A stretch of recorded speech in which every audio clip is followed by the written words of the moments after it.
When I say I wanted to go back to my horror roots, I can say that this did not disappoint. Hi, welcome back to my channel, and before I start I just have to preface, if you can't tell, I'm a little bit sick. Bear with me with the sound because it definitely sounds like I'm talking through a window at you. So I apologise about that. I'm super excited to talk about this book. I finished this book like a week ago and I've just always got around to filming this basically. If you didn't read the title or you've not been on TikTok recently, I'm talking about the #1 most like disturbing, gross, like horror book at the moment, and that of course is Tender is the Flesh. If you have not heard this book yet, I just assume that you've been under a rock or you know, in a better place than I have. I heard people non-stop talking about this book. I wanted to go back to my horror roots a bit and read a bit more like gore and horror, and this was definitely the place to start. What can I say? Before I say anything else, there are major trigger warnings for this book that involve cannibalism, graphic violence, and animal abuse as well. There is a lot in this book, and if that doesn't sound like your type of thing, I will see you next week because I understand if you don't want to stick around for that. I won't talk in graphic terms while explaining this book, but I think that this book whole premise is quite gory in itself, so if that's not your sort of thing, I will see you next week. So like I said, Tender is the Flesh is a highly talked about book at the moment. I saw a lot of people talking about this on Book Talk and how you should read it. This book was written by Agustina Bazterrica. Apologise if I butchered your name. This book is a dystopian novel that basically is set in a world where animals get this virus that basically kills people if they eat them. So if you eat meat, basically it kills you. And to deal with this solution, it becomes illegal to eat people. Cannibalism becomes legal. So, like I said, if you don't want to hear about the rest of the book, this is your chance to out now. This book was originally published in 2017, but it was translated to English and came out in 2020. This book follows a character called Marco who works in a processing plant. We get to see in quite heavy detail how that works. They use terminology that are applied to animals as to make it less human. And if you didn't guess already, yes, this book is an allegory for how we treat animals and how they are killed and eaten. Yeah, this is such a fantastic book. I really think there are some really great moments in this book. As I said, we follow the character called Marco, and he is by no means a great character. As in, he's very well written and he's very well rounded and he has so many levels and depth to him. He's a fantastically written character, but he's not a good character. He is trying to survive in a world that is difficult to survive in anyway. But Marco's very much at the start to me comes off as a not like other guys character, as he works for the processing plant. He sees what goes on day in and day out, and he doesn't eat the special meat. It's called special meat, obviously, because they don't want to name it as meat, and apparently calling it special meat, people less likely to think it's human.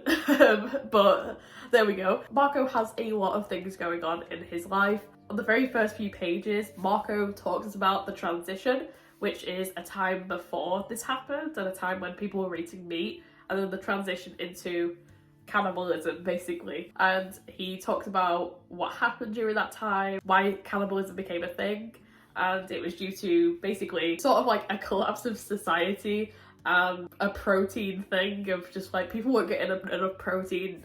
I know what will make it better. Cannibalism. People can't eat animals, so cannibalism just happens anyway. So the government are just sort of like, well, if it's happening. But in this first couple of chapters we get to find out quite a bit about Marco.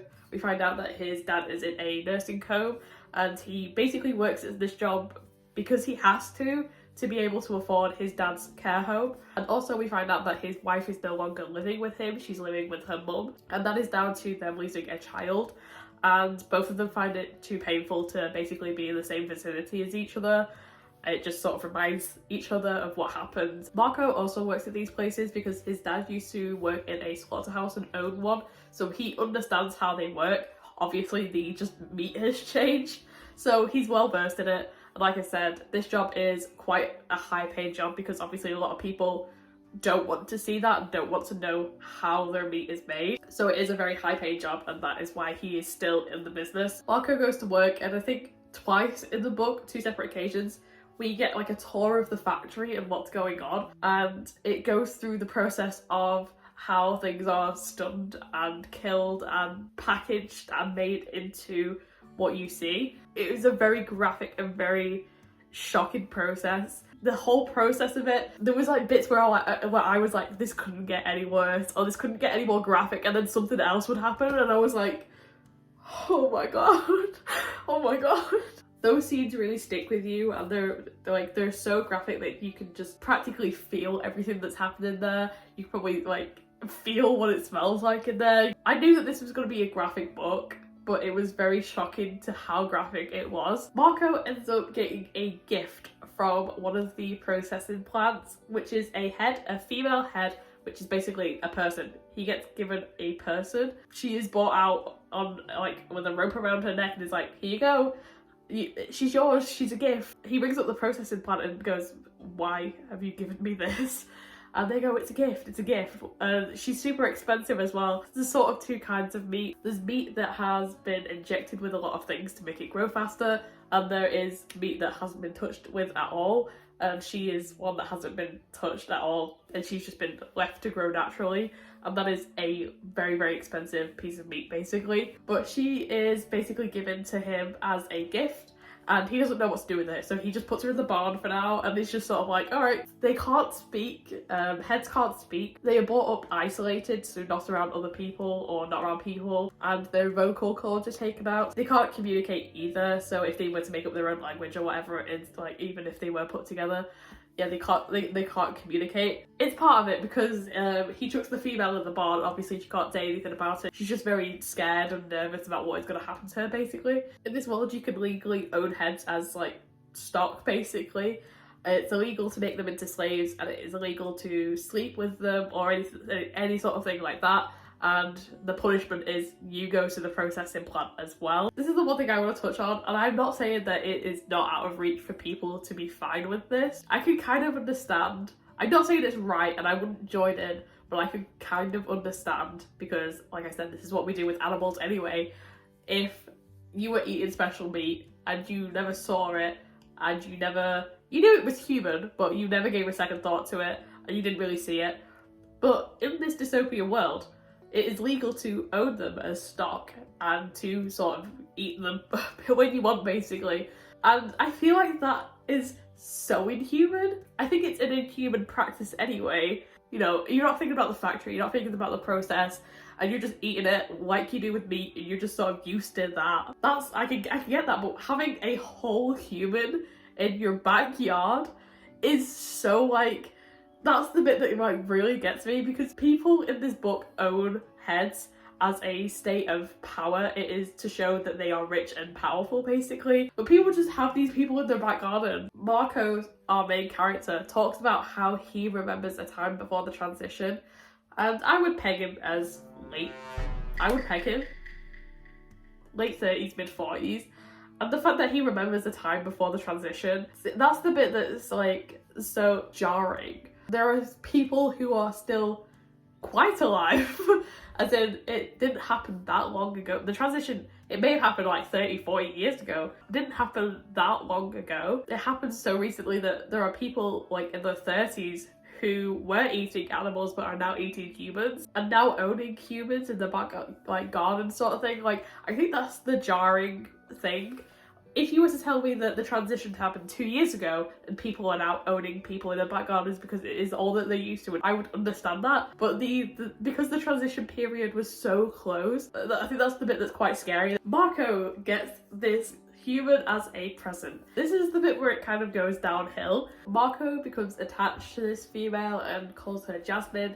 He begins to train her how to go to the toilet, dress, basically trains her how to become human, and all of this is highly illegal. If he gets found out, he basically gets sent to the slaughterhouse. He becomes very close to her, and like I said, he trains her up, but he also leaves her locked in a room when he leaves because he doesn't know what she's going to do. She's very scared of like the TV at the start. She's very scared of like things around the house, obviously she's not used to. Eventually you find out that she is pregnant, which is a very big illegal thing. And like I said previously, Marco has lost his child with his wife. Marco's actual wife is a nurse. And when Jasmine starts to go into labour, he begins to see that there is something wrong. It looks like there is something wrong.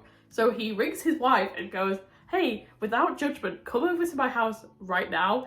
And you're not allowed to judge me, by the way. You're not allowed to do that. So yeah, come over please. And so his wife comes over after not speaking for a couple months and trying to avoid her calls, goes up to the bedroom and helps Jasmine give birth. And once she has given birth, she wants to hold her baby. She wants to, you know, obviously look after her baby. And she is not given her child. Marcos takes her outside and kills her because she is meat. And that is what she is for. And his wife is angry at him because she could create more kids for them. I wasn't expecting that ending. I will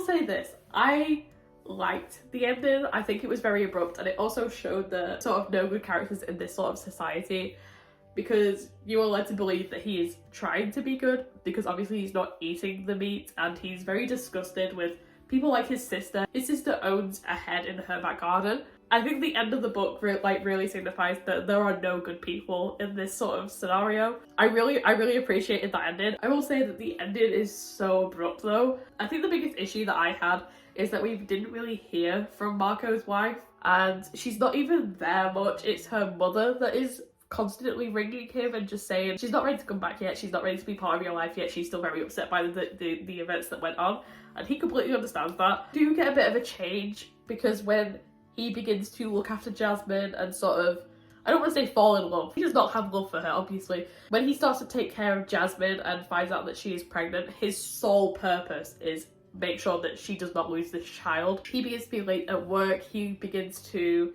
not turn up to work, and he also misses calls from his wife, who is now actually trying to reach out and talk to him. It is a little bit jarring at the end. Like, I do like the ending. I think it was a really great ending. I just think it needed something else. And I don't know, it felt so abrupt.